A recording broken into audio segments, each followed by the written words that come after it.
हूँ, आप सच बताइए, आप में से कोई ऐसा आदमी है जो अपने दादा के अब्बू का नाम बता दे?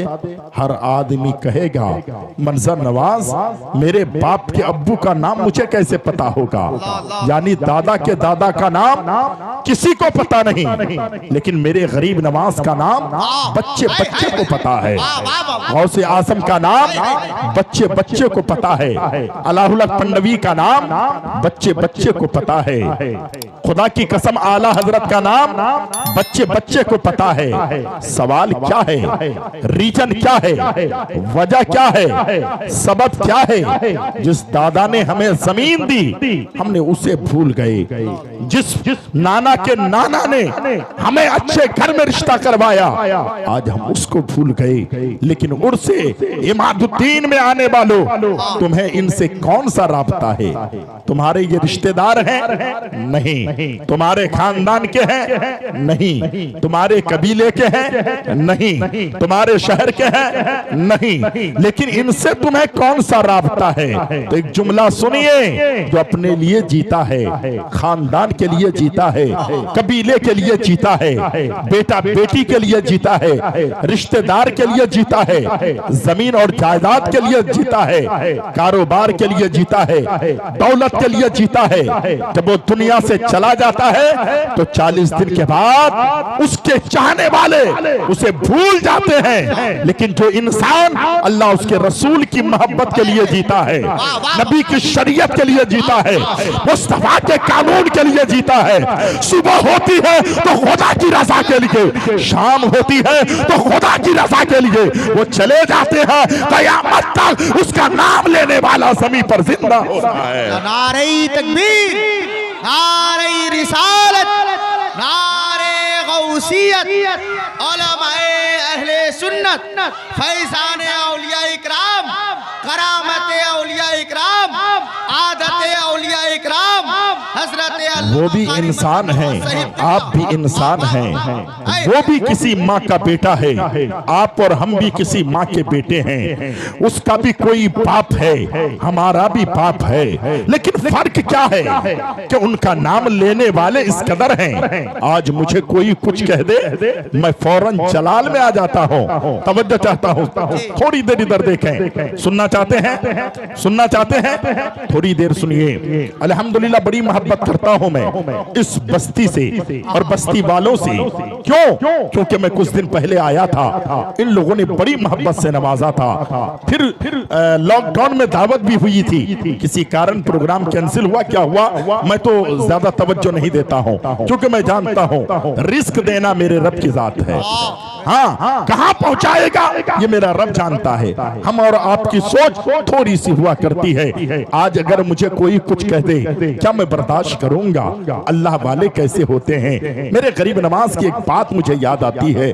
जब मेरे गरीब नवाज भारत की सरजमीन पर आए, हिंदुस्तान की सरजमीन पर आए, तो मेरे गरीब नवाज, खुदा की कसम, एक मुसल्ला गरीब नवाज के पास, कोई सामान नहीं गरीब नवाज के पास, तन्हे तन्हा आए हैं। कुछ मुरीदीन मुतकदीन हैं, दरख्त के नीचे बैठे हैं। अखंड भारत का सम्राट पृथ्वीराज चौहान ने कहा, इसे कोई लाजवाब करने वाला है जो बोली में लाजवाब करती, उन्हें कोई ऐसा पछाड़ने वाला है जो इसे पछाड़ दे।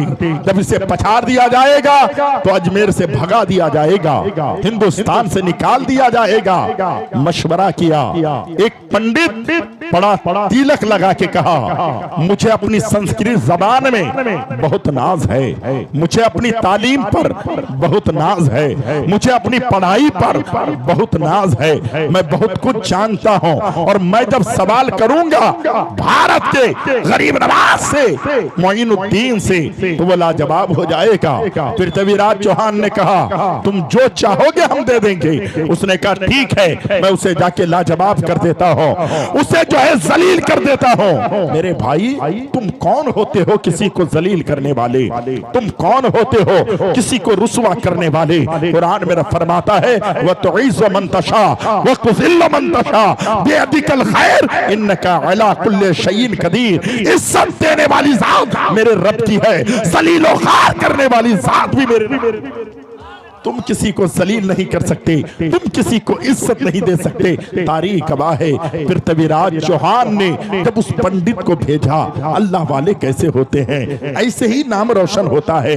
फकीर की लहर पर फानूस जल रहे हैं, बेरोशनी पड़े हैं, मिट्टी में माल वाले हजारों लोग हैं, लेकिन कोई नाम लेने वाला नहीं है। लेकिन मेरे गरीब नवाज का नाम पूरी दुनिया ले रही है। उर्स इमादुद्दीन में आने वालों, तुम्हें उनसे मोहब्बत है तब आए हो। क्या वजह है, क्या बात है कि आपको रब्बे जुल जलाल ने यह रुतबा अता किया है। जब वो पंडित आता है, बड़ा तिलक लगा हुआ है, अल्लाह अकबर, आने के बाद जब मेरे गरीब नवाज एक दरख्त के नीचे बैठे हैं, अल्लाह वाले दरख्त के नीचे बैठे हैं, अल्लाह अकबर आते हैं और आकर सवाल करते हैं, ऐ मोइनुद्दीन चिश्ती, तुमसे मेरा मुनाजरा है, मैं तुमसे मुनाजरा करने आया हूँ, तुमसे सवाल जवाब करने आया हूँ।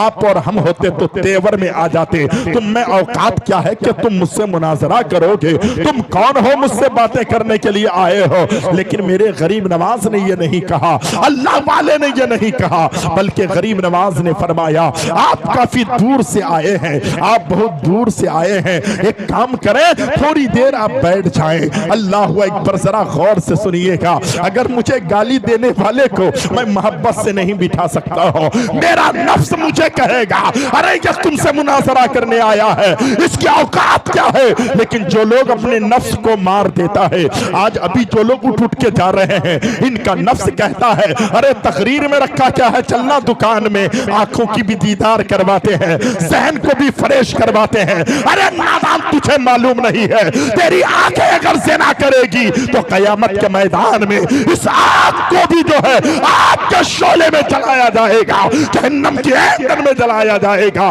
तू सोचता क्या है, तेरी यही जिंदगी सब कुछ है, तू सोचता है यही जिंदगी मेरी सब कुछ है। नहीं नहीं, मोमिन की जिंदगी यहीं से शुरू नहीं होती है। अरे मोमिन की असल जिंदगी उसकी कब्र से शुरू होती है। अल्लाह अकबर, कुर्बान जाओ मुसलमानों, बात अगर समझ में आ रही है तो थोड़ी देर आप सुने और उसके बाद आप चले जाएं। आप भी जाइए, मैं भी जाता हूं, फजर की नमाज पढ़नी हम सबों को है। अल्लाह अकबर, मेरे गरीब नवाज ने देखा, उसने कहा मैं आपसे मुनाजरा करने आया हूं, आपसे सवाल जवाब करने आया हूं। मेरे गरीब नवाज ने फरमाया, काफी दूर से आप आए हैं, एक काम करें, आप थक गए हैं, थोड़ी देर बैठ जाएं। जहां मेरे गरीब नवाज बैठे थे, सामने जो मुनाजरा करने आया था पंडित था, उसे बिठाया जाता है। जब वो बैठा तो कहा, नहीं मैं मुनाजरा करना चाहता हूं। मेरे गरीब नवाज ने फरमाया, तुम थक गए हो, ये पानी लो, जरा पानी पी लो।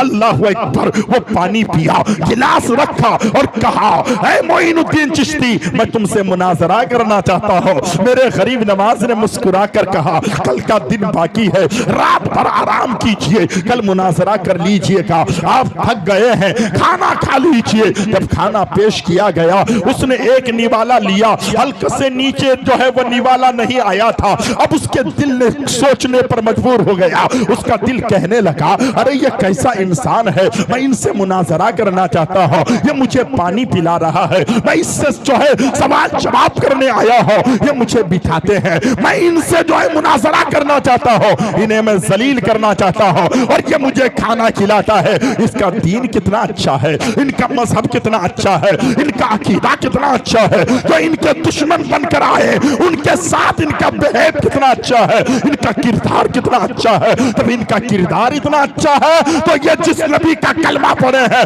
उस रसूल पावकार का किरदार कितना अच्छा होगा।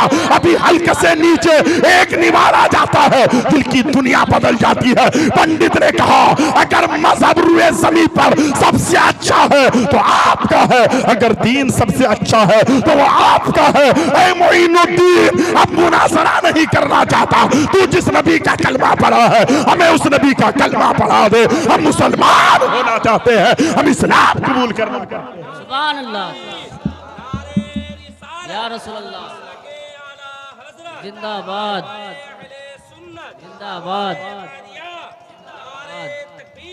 अल्लाहु अकबर। इस्लाम ऐसे नहीं फैला है आपके और हमारी सोच रखने वालों की तरह। इस्लाम तो ऐसे फैला है, खुदा की कसम जरा देखे तो सही, जब इस्लाम को उसने गौर से देखा कि इस्लाम में इतनी खूबसूरती है, लेकिन आज हम मुसलमान हैं, हम ईमान वाले हैं, हम इस्लाम के फॉलोवर हैं। एक बात बताइए, भाई के घर के सामने भाई ने दीवार खड़ी कर दी है, इधर भाई अलग रहता है, दूसरा भाई इधर अलग रहता है, क्या यह मुसलमान है? नबी ने नहीं फरमाया कुल्लो मोमिनुन इख्वा, हर मोमिन आपस में भाई भाई है। चाहे अफ्रीका का कोई मुसलमान हो वो तुम्हारा भाई है, चीन का कोई मुसलमान हो ईमान वाला वो तेरा भाई है। लेकिन तू तो अपने एक ही माँ का दो बेटा है, अपने भाई के घर के सामने दीवार खड़ी कर देता है। जब लोग दीवारें खड़ी करते हैं, ऐसे लोगों का उर्स नहीं मनाया जाता जो दीवारों को तोड़ देते हैं, उर्स उनका मनाया जाता है, उनके ही नाम का चर्चा किया जाता है। सुभान अल्लाह, सुभान अल्लाह। हम सिर्फ बांटने में रह गए, हम दरारें पैदा करने में रह गए, हम मुसलमान होकर एक दूसरे को जलील करने में रह गए। मुसलमानों नहीं बल्कि अखलाक पैदा करो, अपने अंदर इस्लामी जज्बा पैदा करो। जब तुम्हारे पास इस्लामी जज्बा पैदा हो जाएगा, आओ मेरी तारीख पढ़ें तो मेरे गरीब नवाज की एक बात और भी मुझे याद आ रही है। कोई आदमी अल्लाह अकबर रात की सन्नाटे में फिर तवीराज चौहान ने किसी को बुलाया, अल्लाह अकबर जब वो आया ना तो गरीब नवाज के लिए उन्होंने कहा था कि सुनो, तुम तो बहुत लंबे चौड़े हो और तुम्हारे पास ताकत भी है कोई ऐसा, उसको मैं आधी दौलत और सल्तनत दे दूंगा, सिर्फ करना क्या है, ये बाबा ने मेरे नाक में दम कर दिया है, इसे कत्ल कर देना है। अल्लाह अकबर। आज तो इलाके के हालात ऐसे हैं, लोग तो एक बार गोली चलाकर दूसरे को मार देते हैं, लेकिन आज हर बच्चा एक एक दिन में कई बार अपने वालिदैन को कत्ल करता है, वालिदैन का खून करता है, वालिदैन के अरमान का जनाजा निकालता है। मुसलमानों वजह क्या है कि तुम्हारे पास इल्म नहीं है।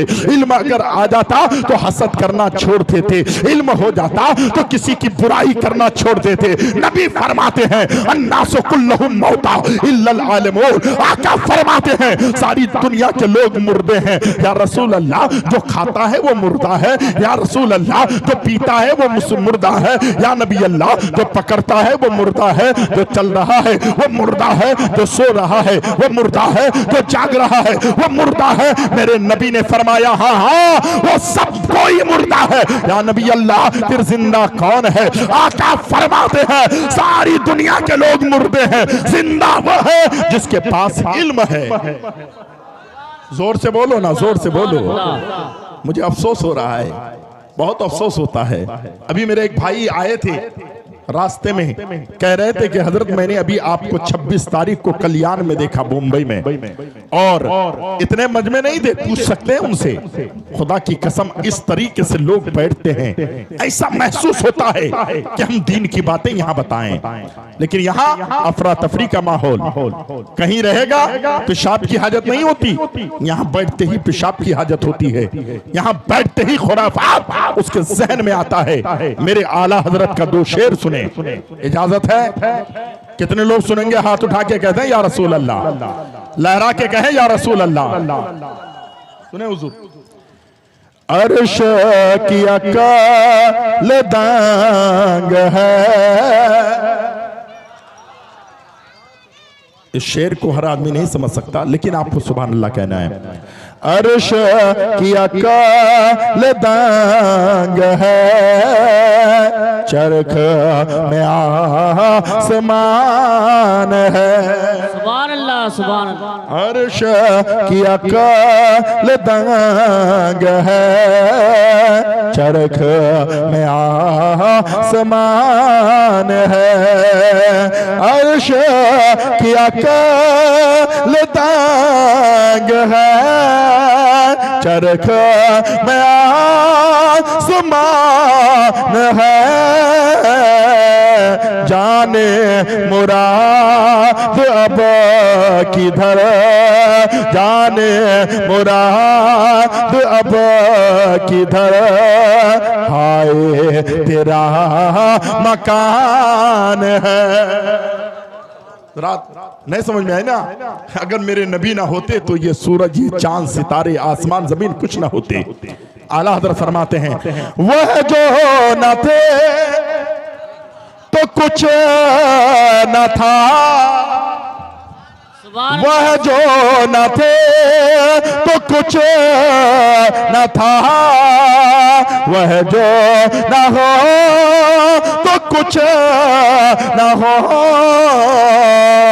जान है वो जहान की, जान है वो जहान की, जान है तो जहान है, अर्श की अकल दांग है, चरख में आसमान है। मेरे आला हज़रत फरमाते हैं पेश नज़र वो नौबहार, पेश नज़र वो नौबहार, सजदे को दिल है बेकरार, रोकिए ये सर को रोकिए, रोकिए ये सर को रोकिए, हाँ यही इम्तिहान है, अर्श की अकल दांग है, चरख में आसमान है। हज़रात इस्लाम को समझने की जरूरत है। हमारा मजहब कितना खूबसूरत है, हमारा दीन कितना खूबसूरत है, और आज हमारा कैरेक्टर कितना गलत है, हमारा किरदार कितना गलत है। अल्लाह वालों की शान देखें, अल्लाह अकबर, कुर्बान जाओ मुसलमानों। मेरे गरीब नवाज को जब देखा कि ये ऐसे बैठे हैं और लोग आ रहे हैं कलमा पढ़ रहे हैं, अब एक बात बताइए, पूरी जिंदगी गुजर गई, किसी काफिर को मुसलमान होते आपने देखा कि ये हिंदू था ये मुसलमान हो गया? नहीं ना, इतने लोग मिलकर किसी को मुसलमान नहीं बना पाते। गरीब नवाज का किरदार कितना अच्छा था, गरीब नवाज का अखलाक कितना अच्छा था, गरीब नवाज की जिंदगी कैसी अनोखी थी कि खुदा की कसम 90 लाख काफिरों को मुसलमान बनाया। कितने लाख? 90 लाख, 90 100 नहीं, 90 नहीं, 90 100 नहीं, 90 हजार नहीं, 90 लाख काफिरों को मुसलमान बनाया। पृथ्वीराज चौहान ने देखा कि अब तो मामला बिगड़ रहा है, कैसे क्या किया जाए? तो कहा एक काम करो, ऐ नौजवान, तुम्हें आधी दौलत दी जाएगी, सल्तनत दी जाएगी। ये मेरा नाक में जो है दम कर दिया है। अखंड भारत का सम्राट था पृथ्वीराज चौहान। आज नाम लेने वाला कोई नहीं, गरीब नवाज का नाम पूरी कायनात के चप्पे चप्पे में लिया जा रहा है, हर गली में लिया जाता है। मैं सिर्फ आपको डिफरेंस करके बता रहा हूं, आपकी जिंदगी और अल्लाह वालों की जिंदगी कैसी हुआ करती है। अल्लाह अकबर, कुर्बान जाओ मुसलमानों। फरमाते हैं कि जब उस नौजवान को बुलाया, बुलाकर कहा आधी दौलत दे दी जाएगी। बहुत ऊंचा था, बहुत लंबा था, ताकतवर था। कहा सिर्फ गरीब नवाज को कत्ल कर देना है, तुम्हें इतनी दौलत मिलेगी। रात की तारीकी में बात होती है, उसने हाँ कह दिया, तय हो गया मामला। और फिर उसने जो है घर में आया, एक चाकू को जहर में बुझाया और उसके बाद अपने कमर में ले लिया। मेरे गरीब नवाज खुले मैदान में दीन की तबलीग करते हैं, लोग बैठते हैं, सुनते हैं, अमल करके जिंदगी बनाकर चले जाते हैं। गरीब नवाज दीन की बातें ही करते हैं। हम एक दिन में 24 घंटे में 23 घंटा दुनिया की बातें करते हैं, कभी मौका नहीं मिलता कि हम दीन की बातें करें। लेकिन वो अल्लाह वाले हैं, गरीब नवाज दीन की बातें कर रहे हैं। लोग आते हैं, सुनते हैं, अमल करके जिंदगी बना के चले जाते हैं। वो भी बैठा हुआ था, अल्लाह अकबर, वो बैठा हुआ रहा। लोग आते गए, सुनते गए, चलते गए, लेकिन वो बैठा का बैठा रह गया। जब सब लोग चले गए तो अल्लाह अकबर, ये सोचा जब सब चले जाएंगे तो मैं छुरी निकालूंगा, चाकू निकालूंगा और गरीब नवाज को कत्ल कर दूंगा। अल्लाह अकबर। मेरे भाई जब मेरे गरीब नवाज बैठे हैं और सब चले गए तो मेरे गरीब नवाज ने मुस्कुरा कर कहा, तुम जिस काम के लिए आए हो तुम अपना काम करो। अब वो कांपने लगा, थर्राने लगा। हुजूर मैं तो तकरीर सुनने आया था, मैं तो आपकी गुफ्तगू सुनने आया था। मेरे गरीब नवाज ने फरमाया, कोई तकरीर सुनने आता है तो कमर में चाकू भी लेके आता है, छुरी भी लेकर आता है, तुम छुरी लेकर आए हो। अब ये ताज्जुब में पड़ गया।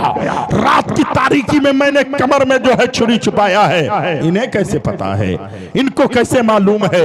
उसने कहा हुजूर बस ऐसे ही लेके आ गया था। मेरे गरीब नवाज ने फरमाया, फिर आदि सल्तनत में लेने के ताल्लुक से, आदि दौलत के लेने की वजह से तुमने जो तय किया था रात में, ये भी गलत है। अब वो देखा कि मैं तो चारों तरफ से फंस चुका हूँ। छुरी निकाल कर जमीन पे रखा, सर गरीब नवाज के कदमों में रखा।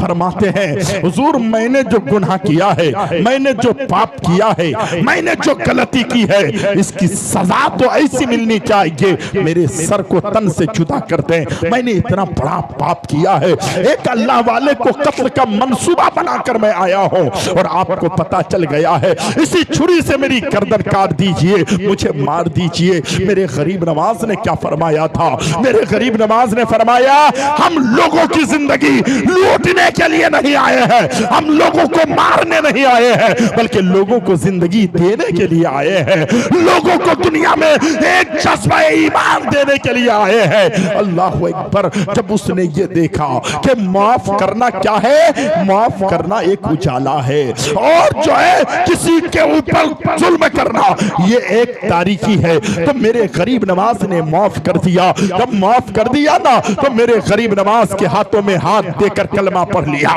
मुसलमान हो गया। तो मेरे गरीब नवाज ने फरमाया, बताओ तेरी कोई तमन्ना आरजू ख्वाहिश है तो बता दो। उसने कहा हुजूर मेरी तमन्ना यह है कि जब आपने कहा है कि मेरी तमन्ना क्या है तो सुनिए, मैं चाहता हूं कि मेरी जिंदगी में मैं 39 मरतबा हज करूं। जोर से बोलो, जोर से बोलो। 39 मरतबा हज करूं और 40वां मरतबा जब हज के लिए जाऊं तो मुझे मौत वहीं आ जाए। सुभान अल्लाह, सुभान अल्लाह। अल्लाह वाले ने जबान से कह दिया, जाओ अल्लाह तुम्हें हाजी बना दे। 40 हज, 39 हज वो किया और 40वां मर्तबा मक्के में जाकर उन्हें मौत आ गई। क्या मतलब है मेरे भाई? ये जबान की तासीर ऐसे नहीं होती है। मुझे एक बात याद आ रही है, मैं सोच कर मजबूर था, खुदा की कसम, बाप बेटी अल्लाह वाले भी थे और उसकी बेटी भी अल्लाह वाली थी। गए समंदर के किनारे मछलियां पकड़ने। क्या करने? मछलियां पकड़ने। जब मछलियां पकड़ पकड़ कर बाप बेटी को देता है, बेटी थैली में डालो, बेटी लेती है, थैली में डालती है। काफी देर तक मछली मारने के बाद बाप ने कहा, बेटी चलो अब घर चलते हैं। जब घर जाने के लिए उठे तो थैली में एक भी मछली नहीं थी। बाप ने कहा, बेटी इतनी देर से हम मछलियां मार रहे हैं, जो है झोला तो भर जाना चाहिए, थैली तो भर जानी चाहिए, लेकिन थैली में एक भी मछली नहीं है। बेटी क्या बात है? बेटी ने कहा, बाबा आपने कहा था कि वही मछली जाल में फंसती है तो अल्लाह उसके रसूल के जिक्र से गाफिल रहती। मछली वही जाल में आती है जो अल्लाह उसके रसूल के जिक्र से गाफिल होती है। मेरे दिल ने कहा, आपके जाल में जितनी मछलियां फंसी है, खुदा और खुदा के रसूल के जिक्र से ये मछलियां गाफिल है, इसलिए आप पकड़ पकड़ कर मुझे देते थे और मैं समंदर में छोड़ देती थी, छोड़ देती थी। मेरे दिल ने कहा, अगर गाफिल मछली को घर लेके चली गई और पकाकर हमने खा लिया, अगर मेरा दिल गाफिल हो जाए, इस देर से मैंने सारी मछलियां छोड़ दी। कभी तुमने सोचा कि हम हलाल खा रहे हैं या हराम खा रहे हैं? कभी तुमने सोचा कि मेरी जिंदगी कैसे गुजर रही है? आपको अच्छा नहीं लगेगा, क्योंकि करीब के मौलाना है ना। मौलाना करीब के होने से बात अच्छी नहीं लगती, लेकिन आप मेरे हैं, मैं आपका हूं। क्या इलाके में ऐसी बुराइयां नहीं है? क्या इस मामले में आप नहीं देख रहे हैं? मुझे एक बात मेरे गरीब नवाज के मुरीद खास की याद आती है। नाम है सूफी हमीदुद्दीन नागौरी। सच बताइए भाईजान, आए दिन एक महीने में आपने कितनों मर्तबा सुना कि ग्वालपोखर में गोली चल गई, माटी कुंडा में गोली चल गई। उस दिन में वही था। खुदा की कसम तकरीर खत्म हुई है और थोड़ी देर के बाद गोली चली है, भेजा बाहर निकल आया है। मैं पूछना चाहता हूं, क्या तू इतना स्वार्थी हो गया है? वो तेरा भाई है, वो मुसलमान है। एक मुसलमान दूसरे मुसलमान को कत्ल कर रहा है। सूफी हमीदुद्दीन नागौरी मेरे गरीब नवाज के मुरीद खास हैं। चीनी खरीदने के लिए जाते हैं। क्या खरीदने? जल्दी बोलिए। चीनी खरीदने जाते हैं। बारमेर जसमेर का इलाका, पाकिस्तान के बॉर्डर का इलाका। आज भी एक दुकान यहाँ है तो दूसरी दुकान 20 किलो 25 किलो 30 किलोमीटर 40 किलोमीटर की दूरी पर दूसरी मार्केट है। सूफी हमीदुद्दीन नागौरी, आज से तकरीबन 800 साल पुरानी बात है। सूफी हमीदुद्दीन नागौरी चीनी खरीदने के लिए गए। जब चीनी खरीद कर घर आने लगे तो दरवाजे के करीब पहुंचा, गली में पहुंचा, लोगों ने देखा सूफी हमीदुद्दीन नागौरी के माथे पे पसीना था, पेशानी में पसीना था, जिस्म में पसीना था, पसीने से शराबोर थे। फरमाते हुजूर कहां से आ रहे हैं? हजरत ने फरमाया चीनी खरीदने के लिए गया था। कहा 12 कोस, यानी 12 कोस का मतलब होता है 36 किलोमीटर की दूरी पर सूफी हमीदुद्दीन नागौरी चीनी खरीदने गए हैं। 36 किलोमीटर की दूरी पर पैदल चल के जाना, फिर पैदल चल के 36 किलोमीटर दूरी तक आना, 72 किलोमीटर। सच बताइए कितना थक जाएगा आदमी, कितना परेशान हो जाएगा आदमी, कितनी तकलीफ में आएगा आदमी। माथे पे पसीना है, पेशानी पे पसीना है, जिस्म में पसीना है। लोगों ने कहा हुजूर ये पसीना क्यों है? फरमाते हैं वहां से आया था, कोई बात नहीं, हम इश्क के बंदे हैं, क्यों बात बढ़ाई है। अंदर चले गए। आप भी बाजार से जो सामान लाते हैं उस थैली में नहीं रखते, यानी आपके घर में अलग बर्तन होते हैं। चीनी रखने का अलग बर्तन है, चाय पत्ती रखने का अलग बर्तन है, सामान रखने का अलग बर्तन है। थैली से जब चीनी को बर्तन में डालने लगे तो क्या देखा? अल्लाह अकबर, उस शक्कर में एक चूटी थी, चूटी जिसको आप जो है मसल देते हैं। एक चूटी पैर में काट दे, कभी खेत में तो आप 1000 चूटियों को पैरों से मसल देते हैं। लेकिन सूफी हमीदुद्दीन नागौरी ये भी इंसान थे, लेकिन अल्लाह के महबूब बंदे थे, अल्लाह के मुकर्रब बंदे थे। हमारी और आपकी तरह नहीं थे। हम तो स्वार्थी हो गए हैं, हमारा नफ्स जो कहता है हम वो करते हैं। लेकिन सूफी हमीदुद्दीन नागौरी ने जब चीनी के अंदर एक चूटी को देखा तो सूफी हमीदुद्दीन नागौरी ने वो चूटी को बाहर निकाला, अपनी हथेली में रखा, थोड़ी सी शक्कर अपनी हथेली में रखा, मुट्ठी बांध ली और उसी वक्त जो है घर से बाहर निकल गए। 72 किलोमीटर के जाने आने की मुसाफत को जो है बर्दाश्त करके आने वाला आदमी अभी अंदर गया है। ऐसा नहीं है कि किसी का पैसा उनके पास आ गया है, ऐसा नहीं है कि किसी की दौलत हाथ आ गई है, ऐसा नहीं है कि कोई हराम काम कर लिया है, बल्कि काम क्या है?